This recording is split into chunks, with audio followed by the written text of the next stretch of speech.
Hello दोस्तों, मैं मंगल चौहान आप सभी का अपने यूट्यूब चैनल उद्देश्य मंत्रा पर स्वागत करता हूं। जैसा कि मैं आप लोगों को बता दूं, मैं आप लोगों के समक्ष हिंदी की क्लास लेकर आया हूं। आप लोगों को पता होगा कि हिंदी हमारे कंपटीशन के एग्ज़ामों के लिए कितना महत्वपूर्ण बिंदु है। तो हम लोग जो है कि हिंदी में व्याकरण पोर्शन को पढ़ेंगे और व्याकरण पोर्शन में आप लोगों को पता होगा कि कितनी टॉपिक्स होती है। तो थोड़ा-सा जो है कि टॉपिक्स को हम लोग देख लेते हैं कि किन-किन टॉपिक्स को सबसे पहले पढ़ेंगे, फिर उसके बाद नंबर वाइज़ करके सारी टॉपिक्स को धीरे-धीरे आराम से बेहतरीन तरीके से पढ़ेंगे।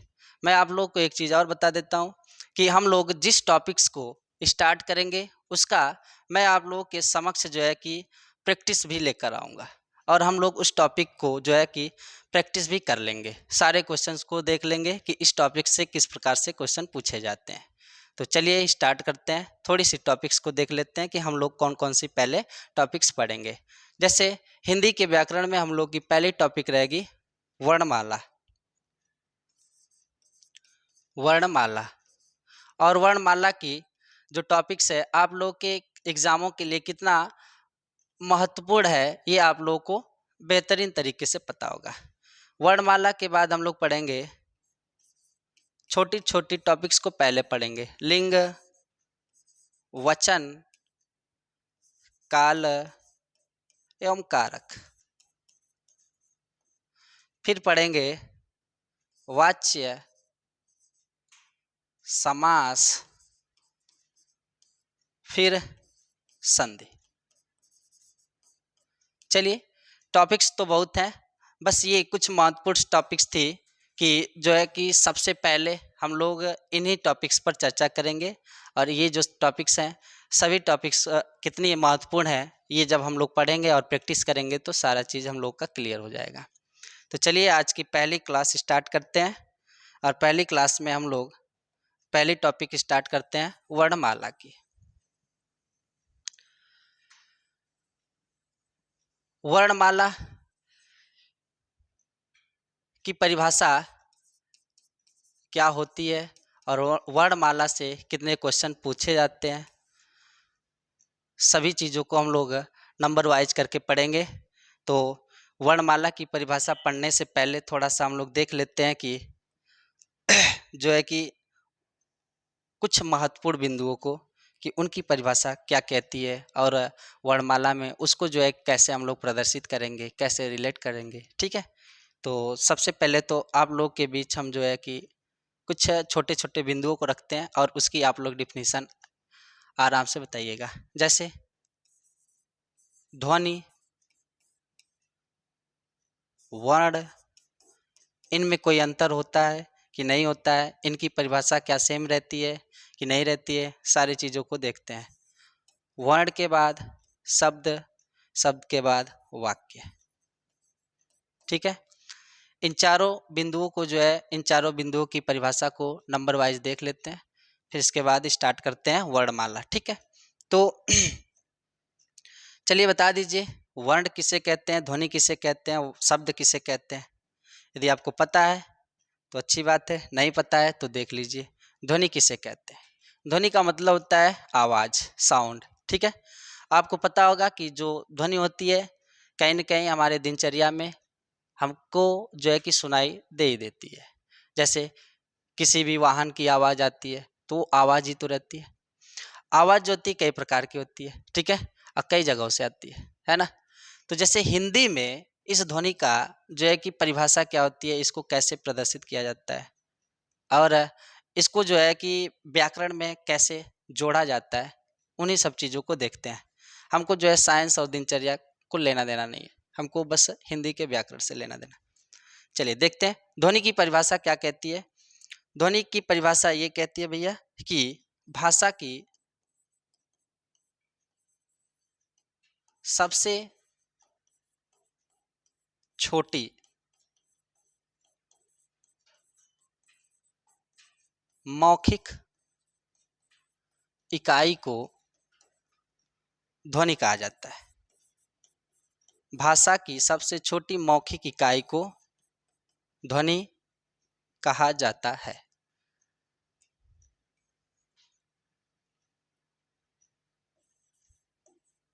ध्वनि कहा जाता है। ये कई किताबों में इसकी परिभाषा जो है अलग अलग मिलती है कि भाषा की सबसे छोटी इकाई ध्वनि होती है, और कहीं न कहीं आपको ये भी मिल जाता है कि भाषा की सबसे छोटी इकाई वर्ण होती है। ठीक है? तो दोनों की परिभाषा अलग अलग होती है, और किस प्रकार से हम लोग पहचानेंगे कि कहाँ ध्वनि कहा जाएगा, कहाँ वर्ण कहा जाएगा। ठीक है? तो सबसे पहले तो देख लीजिए इसकी परिभाषा। भाषा की सबसे छोटी मौखिक इकाई को क्या कहा जाता है? ध्वनि कहा जाता है। जब मौखिक शब्द जोड़ दिया जाएगा तो ध्वनि। जैसे हम कुछ भी बोलते हैं और आप सुनते हो तो ध्वनि के रूप में ही सुनते हो, आवाज के रूप में ही सुनते हो। ठीक है? लेकिन जब कहा जाए वर्ण, वर्ण किसे कहते हैं? वर्ण की परिभाषा आपको कई प्रकार से मिलती है। भाषा की सबसे छोटी इकाई जो है वर्ण कही जाती है, और कहीं न कहीं जो है इसकी परिभाषा जो है अलग भी दे दी जाती है। तो इसकी रियल और कह सकते हो कि मुख्य परिभाषा क्या होती है, शुद्ध परिभाषा क्या होती है, देख लीजिए। इसकी जो रियल परिभाषा होती है, कहा जाता है कि भाषा की सबसे छोटी मौखिक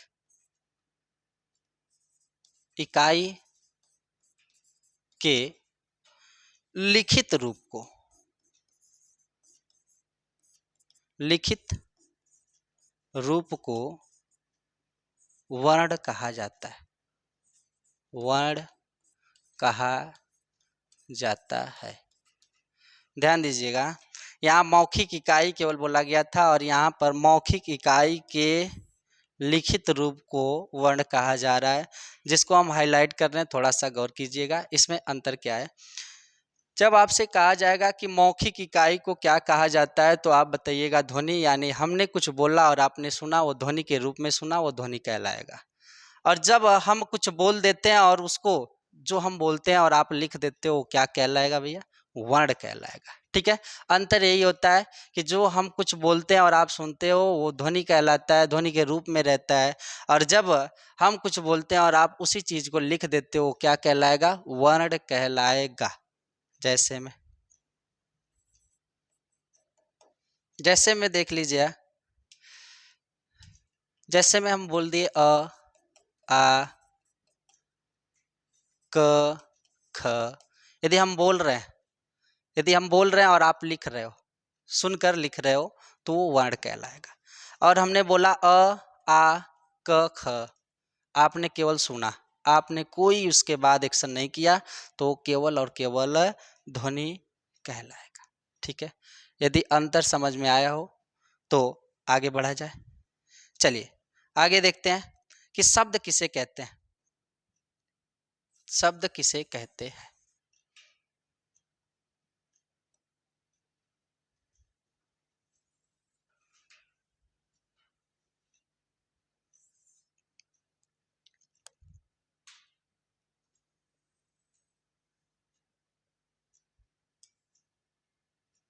ठीक है, थोड़ा सा जो है कि स्पेस कम था। शब्द किसे कहते हैं देख लेते हैं।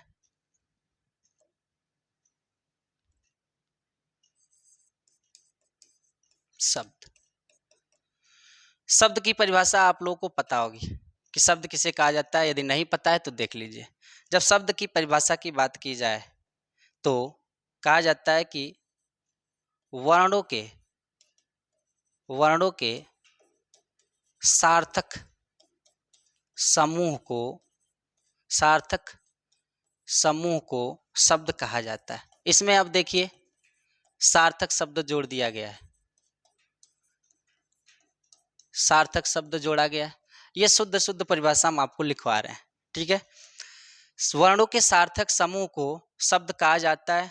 अब शब्द के एग्जाम्पल को कैसे हम लोग देखेंगे, तो शब्द का एग्जाम्पल हमें कैसे हम पहचानेंगे कि वर्ण और शब्द में अंतर कैसे होता है, और कैसे बताएंगे। तो देखिएगा, जब शब्द की बात की जाए और वर्ण की बात की जाए तो दोनों में अंतर क्या होता है, ध्यान से देखिएगा। जब हम, जैसे हम बोल दिए क और म, ठीक है, आपने लिख दिया।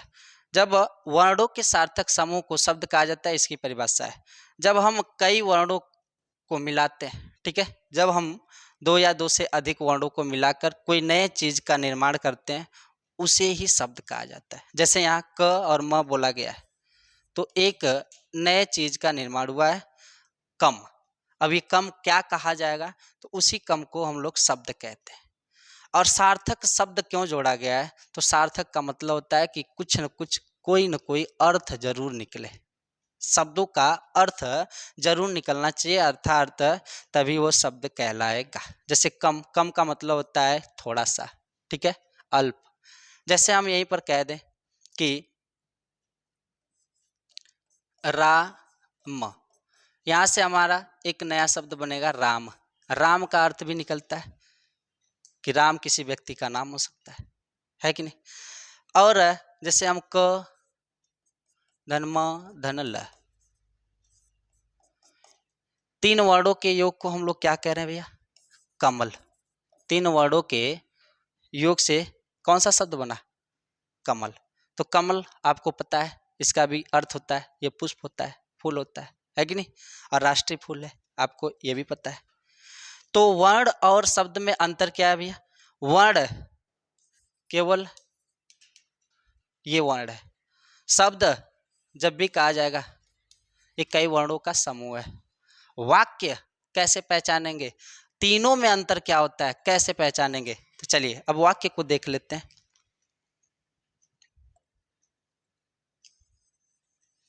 वाक्य,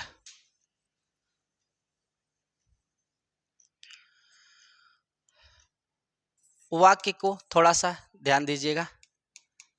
जब भी आपसे पूछा जाए वाक्य किसे कहा जाता है, तो दो या दो से अधिक, दो या दो से अधिक, दो या दो से अधिक सार्थक शब्दों के समूह को वाक्य कहा जाता है। वाक्य कहा जाता है। दो या दो से अधिक सार्थक शब्दों के समूह को क्या कहा जाता है भैया, वाक्य कहा जाता है। यहाँ पर सार्थक शब्द जोड़ा गया, क्यों जोड़ा गया आपको अभी पता चला है कि सार्थक का मतलब होता है जिसका कोई अर्थ निकले, ठीक है। तो सार्थक समूह यानी कई शब्द मिलकर किस चीज का निर्माण करते हैं, वाक्य का निर्माण करते हैं। यानी वाक्य की यदि आपसे डिफिनीशन पूछी जाए तो आप आराम से बता सकते हो कि नहीं, कि दो या दो से अधिक शब्दों के योग को या शब्दों के समूह को क्या कहा जाएगा, वाक्य कहा जाएगा। जैसे में आ जाएगा आपका राम खेलता है, राम खेलता है। ये वाक्य है कि शब्द है कि वर्ण है, आप ही लोग परिभाषा के अनुसार डिसाइड कर लीजिए। वाक्य है कि शब्द है कि वर्ण है। तो हमको पता है कि जहाँ पर शब्दों के, कई शब्दों के मेल को हम लोग अभी पढ़े हैं कि क्या कहा जाता है, वाक्य कहा जाता है। तो ध्यान दीजिएगा, एक दो तीन, तीन शब्द परिभाषा में बोला गया है, दो या दो से अधिक सब सार्थक शब्दों के समूह को क्या कहा जाता है भैया, वाक्य कहा जाता है। यानी वाक्य में कई शब्दों का योग रहता है। वाक्य का निर्माण शब्दों के योग से होता है, शब्द का निर्माण वर्णों के योग से होता है। और वर्ण कह सकते हो कि वर्ण का निर्माण कैसे होता है, तो जैसे हम कुछ भी बोलते हैं, ठीक है, कुछ भी बोलते हैं और उसको लिख दिया जाता है तो वो वर्ण कहलाता है। अभी हम लोग डिफिनीशन देखें तो हमें आशा है कि आप लोगों को तीनों की परिभाषा समझ में आ गई हो। यदि आ गई हो तो आगे बढ़ा जाए। वाक्य किसे कहा जाता है, शब्द किसे कहा जाता है, वर्ण किसे कहा जाता है और ध्वनि किसे कहा जाता है। चलिए थोड़ा सा एक बार जो है कि हम लोग एग्जाम्पल के माध्यम से देख लेते हैं। जैसे में हम कुछ बोल रहे हैं, हम कुछ बोल रहे हैं, आप केवल सुन रहे हो, कोई एक्शन नहीं, क्या कहलाएगा भैया, ध्वनि, ठीक है। हमने कुछ बोला और आपने लिख दिया, हमने बोला आपने लिख दिया, वर्ण है। और शब्द किसे कहते हैं, कई वर्णों के योग को हम लोग क्या कहते हैं भैया, शब्द कहते हैं। जैसे यहाँ पर 1 2 3 3 वर्ण है, 3 वर्णों के मेल से किसका निर्माण होता है? शब्द का निर्माण होता है। वाक्य किसे कहेंगे? कई शब्दों के योग, कई शब्दों के योग। तो कई शब्दों के योग को, जैसे राम जाता है, यहाँ पर क्या हो जाएगा? वाक्य हो जाएगा। इन चारों में अंतर देख लीजिए। ये ध्वनि, बोली जाने वाली आवाज, आवाज ध्वनि कहलाती है। बोली जाने वाली आवाज को लिख दिया जाता है तो वर्ण कहा जाता है, और वर्णों के सार्थक समूह को शब्द कहा जाता है, और शब्दों के सार्थक समूह को वाक्य कहा जाता है। चलिए, यदि इतनी बात समझ में आ गई हो तो अब आते हैं अपने टॉपिक्स वर्णमाला पर। ठीक है।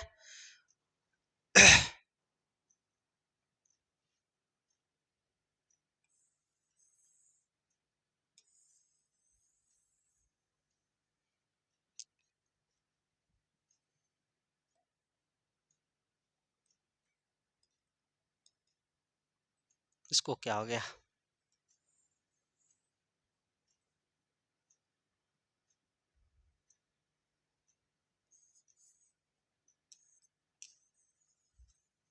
अब वर्णमाला किसे कहा जाता है, वर्णमाला की परिभाषा को देख लेते हैं। वर्णमाला,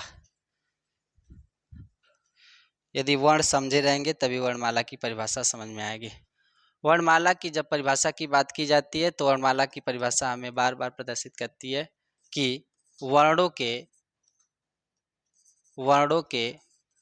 व्यवस्थित क्रम को वर्णमाला कहा जाता है। व्यवस्थित क्रम को वर्णमाला कहा जाता है।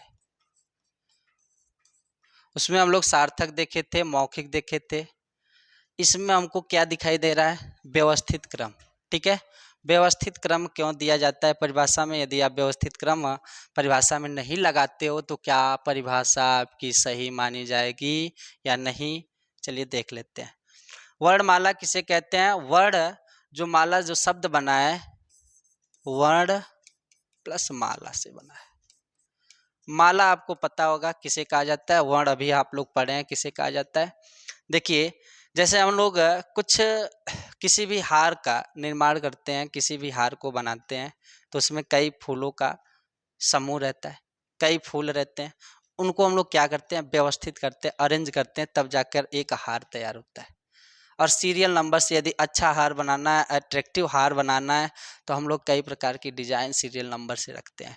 एक गेंदा का फूल, एक जो है कि गुड़हल का फूल, ऐसे ऐसे, एक चमेली का फूल, ऐसे ऐसे कर करके जो है कि सीरियल नंबर से एक हार को तैयार करते हैं कि नहीं, है ना जी? ऐसे हार तैयार हो जाता है। तो सीरियल नंबर से रखते हैं, तब जाके वो जो हार रहता है थोड़ा सा अट्रैक्टिव होता है, थोड़ा सा अट्रैक्टिव होता है, तो हम लोग कहते हैं हार जो है अच्छा है। वैसे वर्णमाला की परिभाषा में व्यवस्थित क्रम क्यों जोड़ा जाता है और क्यों लिखा जाता है? तो इसका भी यही रीज़न है कि यदि हम जो है कि वर्णों को व्यवस्थित क्रम से, जैसे हम लोग बार बार पढ़ते हैं, अ के बाद आ के बाद ई पढ़ते हैं, ई के बाद बड़ी ई पढ़ते हैं, या दीर्घ ई पढ़ते हैं कि नहीं? आखिरकार हम अ के बाद आ ही क्यों पढ़ते हैं, और जो है कि आ के बाद लघु ई क्यों पढ़ते हैं? क्योंकि हमको जो है परिभाषा में पता है कि व्यवस्थित क्रम दिया गया है।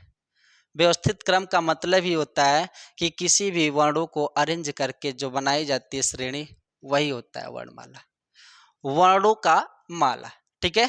तो जब हम अ के बाद आ लिखते हैं और लघु ई के बाद दीर्घ ई लिखते हैं, ये जो सीरीज है यही व्यवस्थित क्रम है। यदि हम अ के बाद ई लिख देते हैं और उ लिख देते हैं और ओ लिख देते हैं, तो इसे क्या कहा जाएगा? और ये जो है, ये सही है कि ये सही है? यानी आप यदि देखते हो व्यवस्थित क्रम के हिसाब से, तो कौन आपको अच्छा लग रहा है? तो कहोगे कि जो सीटिंग अरेंजमेंट है, जो यानी सही से सीरियल नंबर से बैठाया गया है, जो आज तक हम लोग पढ़ते आ रहे हैं, वही हमें सही लग रहा है। तो यानी जो वर्णमाला की परिभाषा में व्यवस्थित क्रम जोड़ा जाता है, इसका मतलब यही रहता है कि अरेंज करना, व्यवस्थित करना, नंबर वाइज कि किसके बाद क्या आएगा, उसको कैसे रखा गया है। ठीक है, तो ई के बाद ऊ के बाद दीर्घ ऊ, दीर्घ ऊ के बाद री होता है, ऐसे ही करके अ तक जाता है। ठीक है, लेकिन अभी हम लोग चर्चा किए हैं कि यदि अ के बाद हम लघु ई और दीर्घ ई या दीर्घ ऊ या फिर ओ ए ऐ री लिख देते हैं, यानी बिना अरेंज किए, तो उसे क्या कहा जाता है? तो उसे कहा जाता है भैया वर्ण समूह कहा जाता है। वर्ण समूह, ये अलग हो जाता है और ये अलग हो जाता है। इसे वर्णमाला कहा जाएगा क्योंकि ये सीरियल नंबर से लिखा गया है, और जब सीरियल नंबर से नहीं लिखा जाएगा तो उसे वर्ण समूह कहा जाता है। समूह का मतलब होता है, आप लोगों को पता होगा कि समूह में एक व्यक्ति कभी नहीं रहता है, कम से कम 3 से 4 लोग जरूर होने चाहिए। ठीक है, तो यानी अ के बाद यदि हम ओ लिखते हैं, ई लिख देते हैं या री लिख देते हैं, तो यदि इसे पूछा जाए कि क्या कहा जाएगा तो वर्ण समूह कहा जाएगा। ठीक है, तो हमें उम्मीद है कि आप लोगों को वर्णमाला की परिभाषा समझ में आ गई होगी, और वर्णमाला में कौन कौन से वर्ण आते हैं ये भी समझ में आ गया होगा। ठीक है, वर्णमाला में आपके ये भी आ सकते हैं, क ख ग घ भी आ सकता है। ठीक है, अब चलिए देख लेते हैं कि क ख ग, यानी क के बाद ख ही क्यों आता है, ग के बाद घ क्यों आता है, इसी की वजह से। ठीक है, तो चलिए अब ध्यान देते हैं हम लोग वर्ण के कितने प्रकार होते हैं। ठीक है, और क्वेश्चन बार बार पूछा जाता है कि वर्णमाला की संख्या कितनी होती है, हिंदी में वर्णमाला की संख्या कितनी होती है। ठीक है, तो उस सारे चीज़ों को हम लोग आगे देखेंगे। सबसे पहले तो देख लेते हैं कि वर्ण के कितने प्रकार होते हैं। ठीक है, वर्ण के कितने प्रकार होते हैं।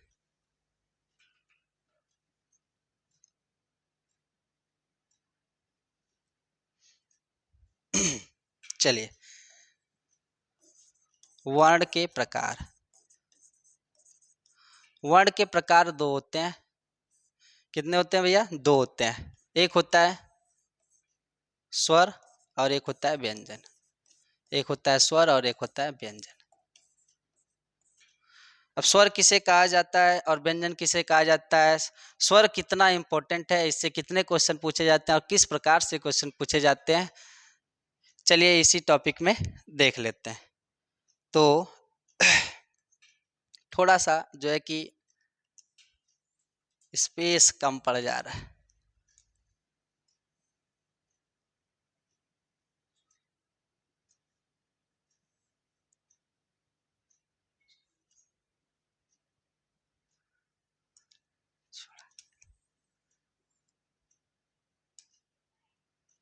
वर्ण के कितने प्रकार होते हैं भैया?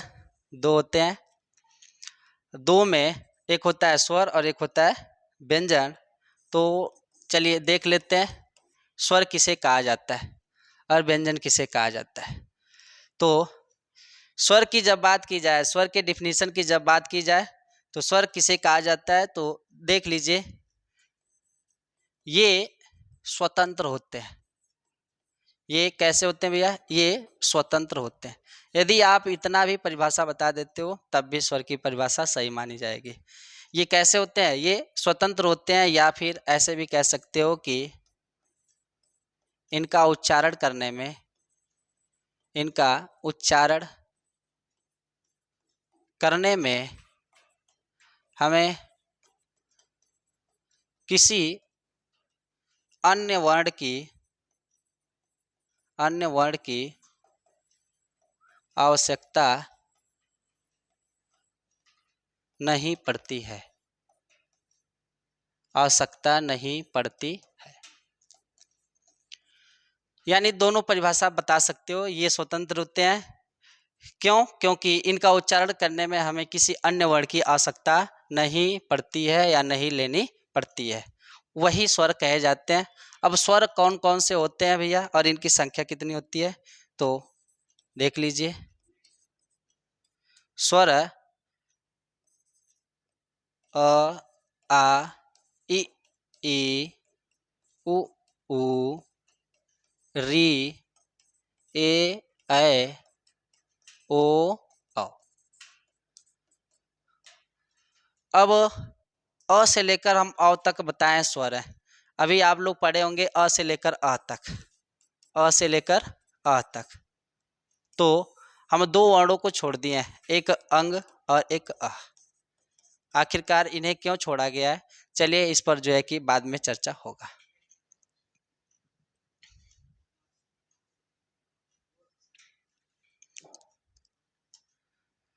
चलिए देख लेते हैं हम लोग कि जो है कि स्वर की स्वरों की संख्या कितनी होती है जी। स्वरों की संख्या कितनी होती है, तो स्वरों की जब संख्या की बात की जाए तो 11 बताइएगा। और कौन कौन से होते हैं, तो अभी जस्ट हम लोग पढ़े हैं, एक बार फिर से लिख देते हैं।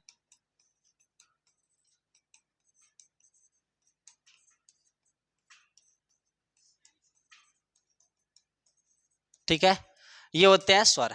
ठीक है, कौन कौन से होते हैं, अ आ ई उ ऊ री ए ऐ ओ औ। इन्हें ही स्वर कहा जाता है। और इनकी संख्या कितनी होती है, तो 11 होती है। और व्यंजन किसे कहा जाता है, और व्यंजन के कितने संख्या होती है, और व्यंजन के कितने प्रकार होते हैं, स्वर के कितने प्रकार होते हैं, तो इसको जो है कि हम लोग बाद में देखेंगे। थोड़ा सा पहले देख लेते हैं कि स्वर के कितने प्रकार होते हैं और स्वरों का कितने प्रकार से वर्गीकरण किया गया है। तो अगली पॉइंट रहेगी स्वरों का वर्गीकरण। वर्गीकरण, स्वरों का वर्गीकरण। स्वरों का वर्गीकरण, स्वरों का वर्गीकरण कितने प्रकार से किया जाता है, यदि आपको पता हो तो अच्छी बात, नहीं पता हो तो जान लीजिए। स्वरों का वर्गीकरण जो होता है 5 प्रकार से किया जाता है। अब पांचों के नाम कौन कौन से होते हैं, तो हम लोग नंबर वाइज करके देखेंगे। नंबर वाइज करने से पहले थोड़ा सा हम आप लोग को बता दें कि आज की जो क्लास है डेमो के रूप में है। तो आज का सेशन बल्कि हम लोग यहीं पर समाप्त करते हैं। स्वरों का वर्गीकरण जो है कि नेक्स्ट एपिसोड में देखेंगे। तो चलिए आज का सेशन समाप्त करते हैं। और क्लास आप लोगों को कैसी लगी आप लोग कमेंट करके ज़रूर बताइएगा।